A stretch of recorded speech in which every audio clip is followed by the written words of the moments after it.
Hello, my name is Adam, and I'm here to tell you a story called Creation, which is an amazing name, and I will not be hearing otherwise.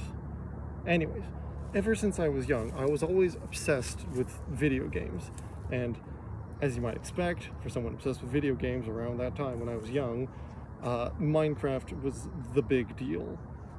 Specifically, I always liked watching Minecraft YouTubers because Minecraft YouTubers let me access a part of the game which I was never able to access myself, and that is modding.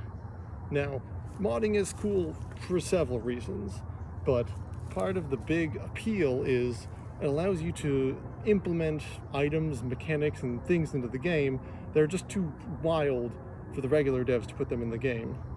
We as game fans are always complaining, let's be honest, about the devs not adding this or how they should add that and how it's just not good enough. But the thing about modding is you can just completely bypass the devs and do your own thing, which is frankly a power move. But I was always too stupid to do it myself, hence why I relied so much on YouTubers.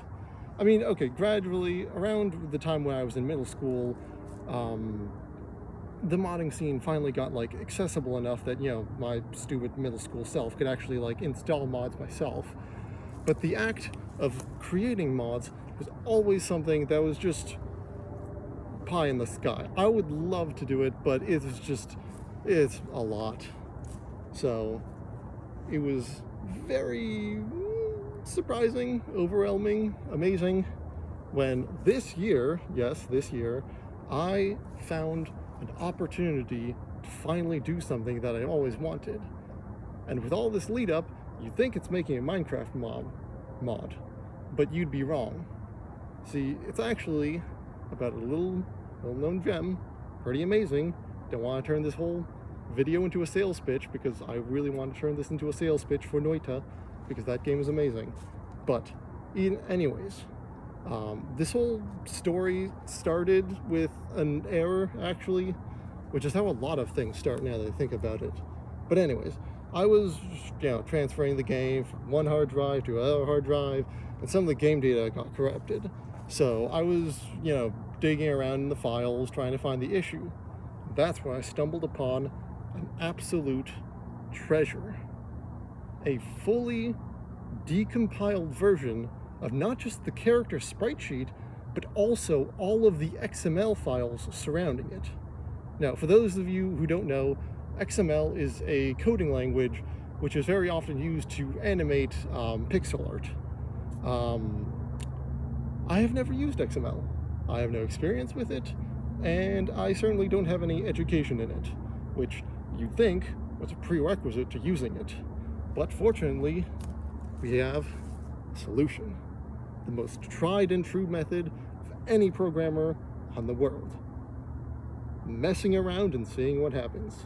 See, now that I had a template to work off of, the default version, I can essentially just modify it and do my own things and literally create my own character, which was amazing. So naturally, I made one of my OCs from my fantasy writing, personal stuff, whatever, called Lawrence Hayden. Now, this wasn't just a simple recolor or resprite. No, it went much further than that. One of the more interesting things I did is that the default character actually has a cape flowing down their back, but I repurposed this cape code by taking the cape anchor position and moving it from the shoulders down to the hip. I was able to turn the cape into a tail. And the advantage of doing this over just regularly just drawing it on the sprite sheet is that it was fully physics integrated. I mean, it reacted to the movements and the terrain, and it was really cool. And then I had to stop because I did nothing but make the mod for 3 days. And when I say nothing but make the mod, I mean nothing but make the mod.